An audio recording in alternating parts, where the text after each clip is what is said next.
이자가 정기를 갈취하는 방법은 성관계를 하는 것이라고 하오. 하다가 마음에 들 수 있잖아. 마음에 들면 그 남자가 복상사로 죽을 때까지 계속해서 관계를 이어간다고 합니다.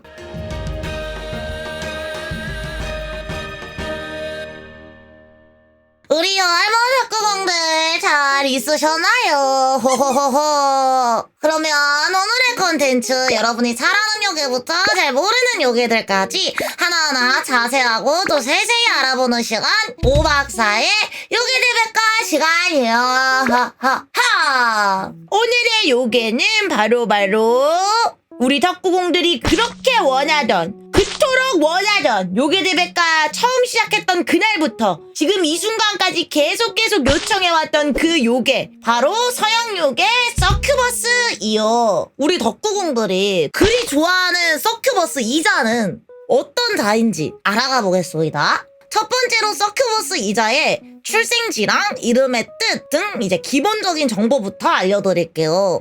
서큐버스는 이제 중세 유럽의 전설이나 민속 등에 등장하는 요괴이고 종은 여성형 악마라고 합니다. 그리고 이 서큐버스라는 이름의 뜻은 라틴어로 매춘부를 뜻하는 서큐바에서 파생이 된 것이라고 하오. 그리고 그럼 두 번째, 외관이 어떤가? 어떻게 생겼는가? 한번 같이 알아볼게요. 아마도 이제 우리 덕구공들이 이 서큐버스의 외관이 박쥐의 날개를 달고 있고 뿔이 달려 있거나 뾰족한 꼬리가 달린 형태의 또 노출이 심한 의상을 입고 있는 그런 모습으로 서큐버스를 생각하고 있을 것이오. 하지만 우리 서큐버스의 어떤 형태, 우리 서큐버스가 어떻게 생겼다라고 전해지는 것은 아직까지 없다고 합니다. 그래도 공통적으로는 대부분 박쥐의 날개를 단 여성의 모습을 갖고 있다고 합니다. 또 몸매가 굉장히 육감적인 몸매를 갖고 있다는 공통점을 갖고 있는 것 같아요. 아주 부럽소이다. 그러면 세 번째로는 이 서큐버스의 특징들에 대해서 좀 알아볼게요. 이 서큐버스는 남성을 유혹하여 갈취하고 이를 자신의 생명력으로 이용한다고 합니다. 이자가 정기를 갈취하는 방법은 성관계를 하는 것이라고 하오. 이 때문에 남자들이 서큐버스와 뜨거운 사랑을 나누는 과정에서 자다가 몽정을 하게 된다고 합니다. 그리하여 옛사람들은 자신이 몽정을 하면은 서큐버스가 왔다 갔다 라고 이야기를 했다고 합니다. 이 서큐버스가 남자 중에서도 특히나 수도자의 꿈에 나타나기로 아주 유명하다고 합니다. 오늘부터 수도자 한다. 그럼 이 서큐버스가 만약에 자신과 뜨거운 사랑을 가진 그 남자가 마음에 들게 되면 어떻게 될까요? 하다가 마음에 들 수 있잖아. 마음에 들면 그 남자가 복상사로 죽을 때까지 계속해서 관계를 이어간다고 합니다. 그러면 이 무시무시한 서큐버스, 정기를 뺏기지 않은 방법은 없을까요? 있소이다. 뭐냐면 이 서큐버스는 우유와 남성의 그것을 이제 구분하지 못한대요. 그렇기 때문에 우리 덕구공들이 잘 때 머리맡에 우유를 두고 자면 서큐버스가 우유를 그것이라고 착각해서 우유를 가져가게 된대요. 그러니까 머리맡에 항상 우유 두고 자세요. 서큐버스한테 뺏겨가지고 죽어버리지 말고. 그러면 이 섹시한 악마 서큐버스의 별명은 무엇인가? 목마라고 부르기도 하고 음란마귀라고 부르기도 한다고 합니다. 추가적으로 서큐버스는 원래 과거에는 되게 무서운 악마로 묘사가 됐었는데 현대에 와서는 매우 매력적이고 아름다운 여인의 모습으로 묘사가 된다고 합니다. 요괴가 아주 예쁘고 뭐 하는 겁니까? 육감적인 몸매에 예쁜 게 어찌 요괴예요. 요괴라 하면 본디 인간에게 겁도 주고 무시무시하게 생겨야 요괴인 것이 아니겠소이까? 부러워서 이러는 거 절대 아닙니다. 에?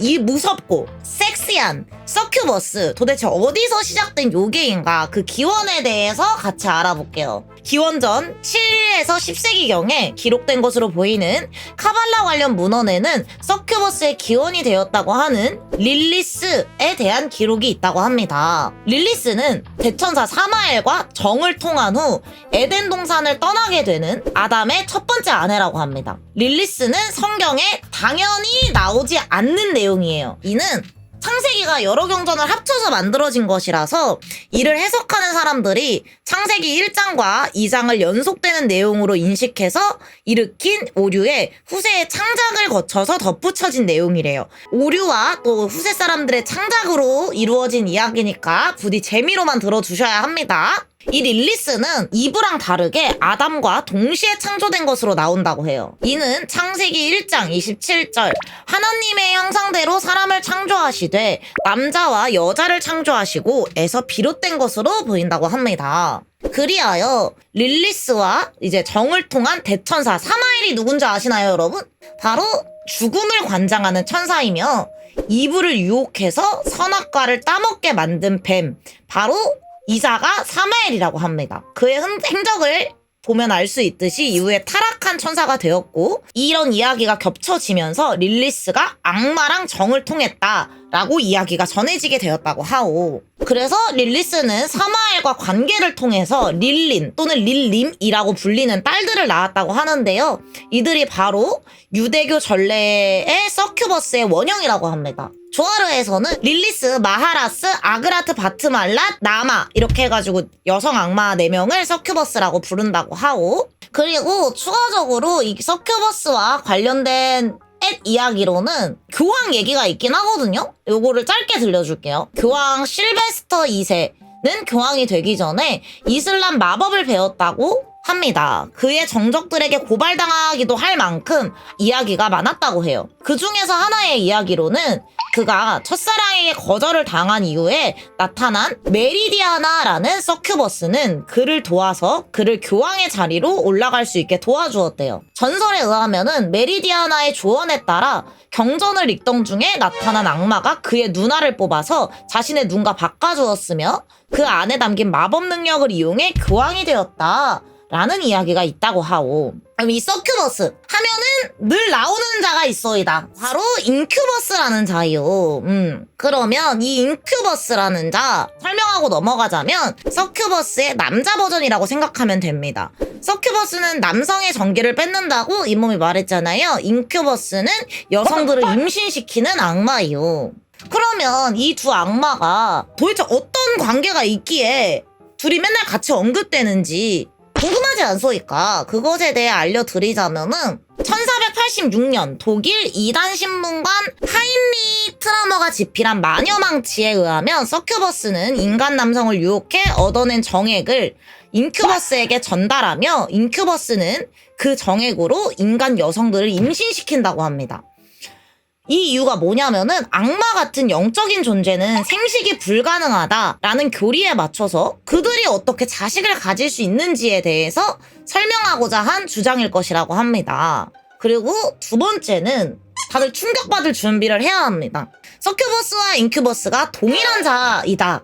심지어 이 이야기는 앞서 나온 이야기보다 먼저 나온 이야기입니다. 신학자 토마스 아퀴나스는 악마가 먼저 여성으로 변해서 정액을 채취하고 이후 남성이 되어서 이를 퍼뜨린다 라고 이야기했다고 하오. 즉 서큐버스의 남성 버전이라고 알려져 있는 인큐버스는 사실 서큐버스와 동일한 존재다. 빠밤! 그러면 이 서큐버스와 인큐버스의 또 다른 진실에 대해서 마지막으로 말해주겠소이다.